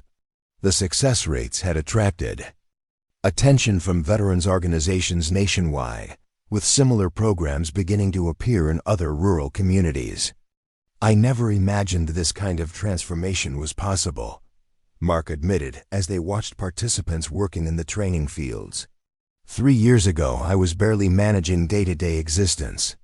Now we're helping others find their way back, while creating something sustainable for the future." Elena smiled at his reflection. "That's the thing about buried treasure. The real value isn't always what you initially think it is. The gold provided resources, but the true treasure was finding purpose that connected your past experience to future possibility." The wisdom of her observation resonated with Mark's evolved understanding of both his inheritance and his recovery journey. The $40 million in Confederate gold had created financial security, but the meaningful transformation had come through connecting his military experience, his family's historical legacy, and his developing interest in sustainable agriculture into purposeful work that benefited others. Professor Harrington, now serving as the Foundation's historical director, had helped establish a museum exhibit that traveled to educational institutions nationwide, sharing the story of the Confederate Treasury movements along with the personal narratives of Colonel Bradford, Jerry Reynolds, and Mark himself. The historical connections provided context that transformed artifacts into storytelling tools, helping visitors understand the human dimensions behind historical events. The Reynolds Historical Collection, curated from the portions donated to museums, had become a valuable resource for researchers studying Confederate financial measures during the Civil War. Jerry's meticulous research notes, now digitized and made available to historians, provided context that enhanced understanding of economic aspects, often overshadowed by military and political narratives.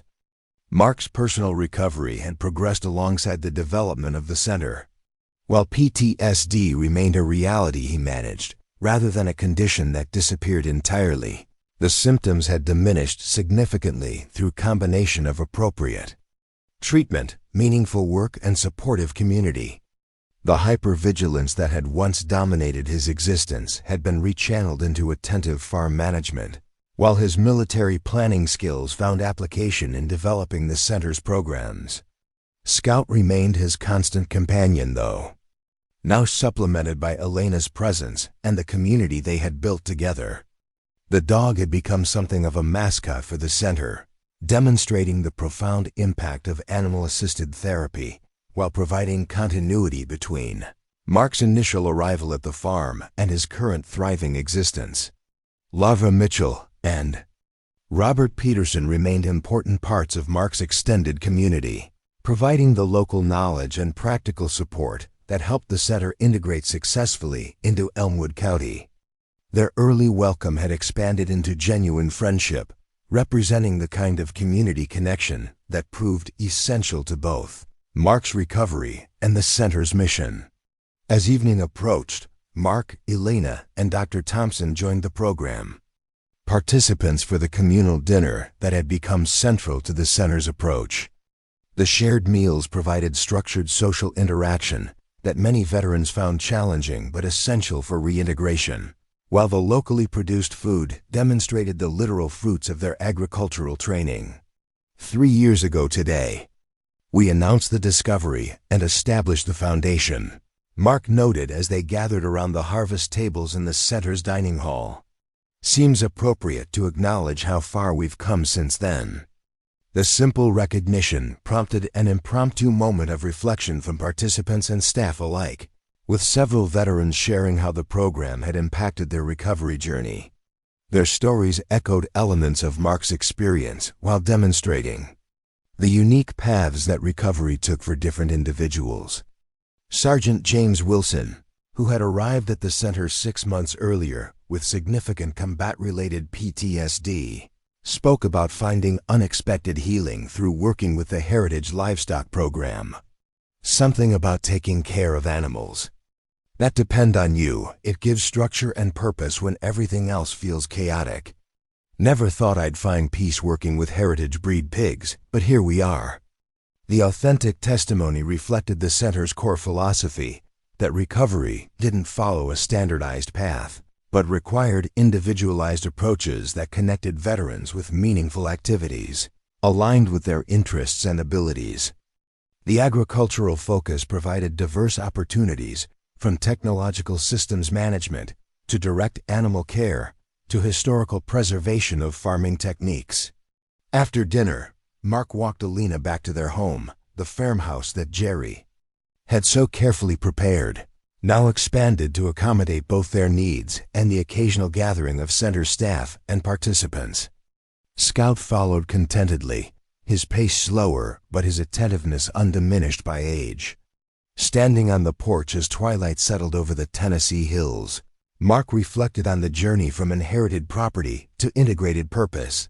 The ancient oak tree still stood at the edge of the south pasture, now marked with a discreet historical plaque commemorating both its Civil War significance and the discovery that had transformed not just Mark's life, but the broader community.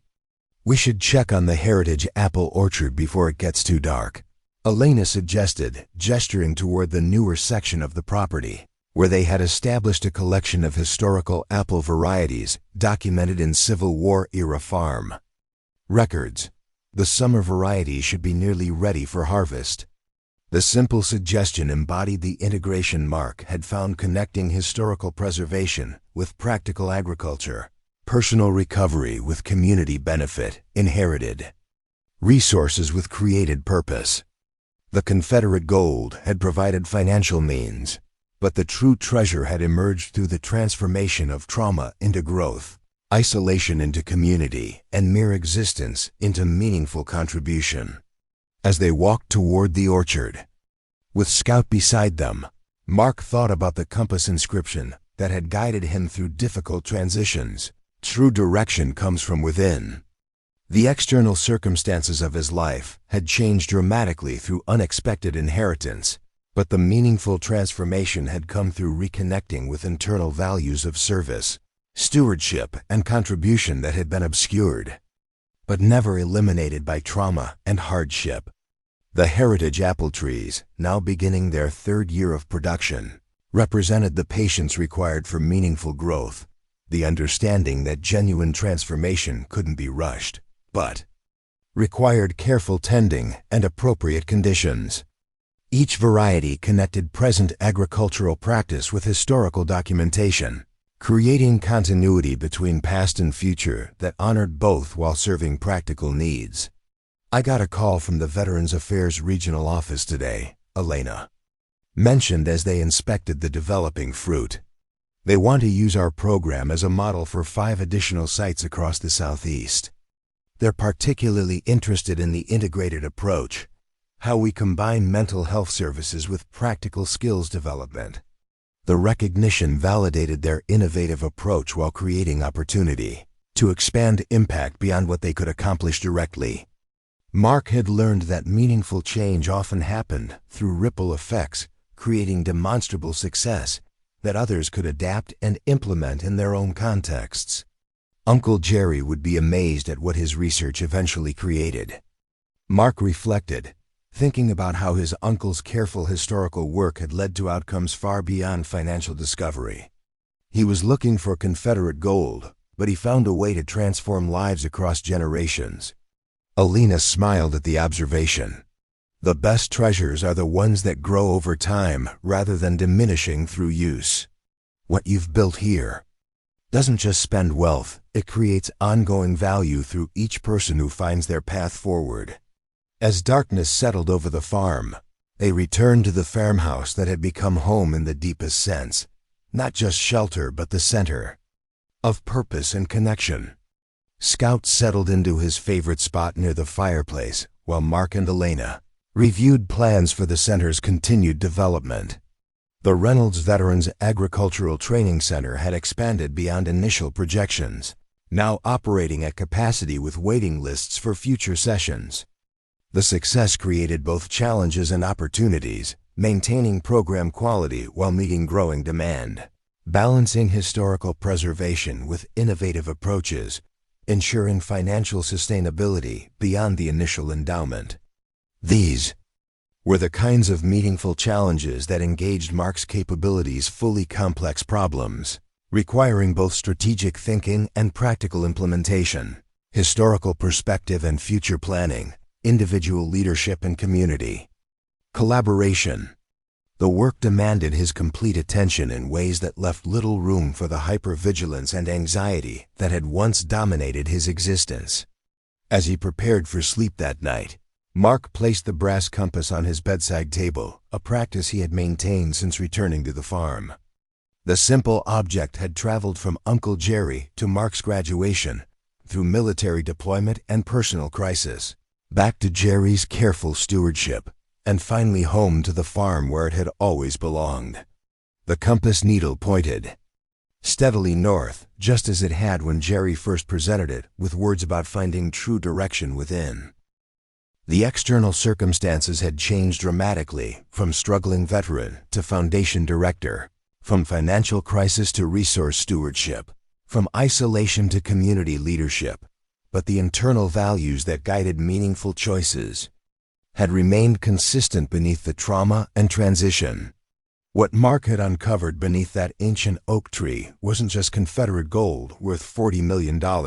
It was the opportunity to reconnect with purpose, community, and capability that combat trauma had temporarily obscured but never truly destroyed. The buried treasure had provided resources, but the real discovery had been the capacity to transform challenge into contribution, historical legacy into future possibility, and personal recovery into community benefit. 3 years after that remarkable discovery, Mark Reynolds stood not just as the beneficiary of unexpected inheritance, but as the architect of purposeful impact. The compass had always pointed true not to buried gold, but to the authentic direction that allowed a wounded warrior to become a community healer, historical preservation to serve future growth, and buried resources to create ongoing value for generations to come. Up next, you've got two more standout stories right on your screen. If this one hit the mark, you won't want to pass these up. Just click and check them out. And don't forget to subscribe and turn on the notification bell so you don't miss any upload from us.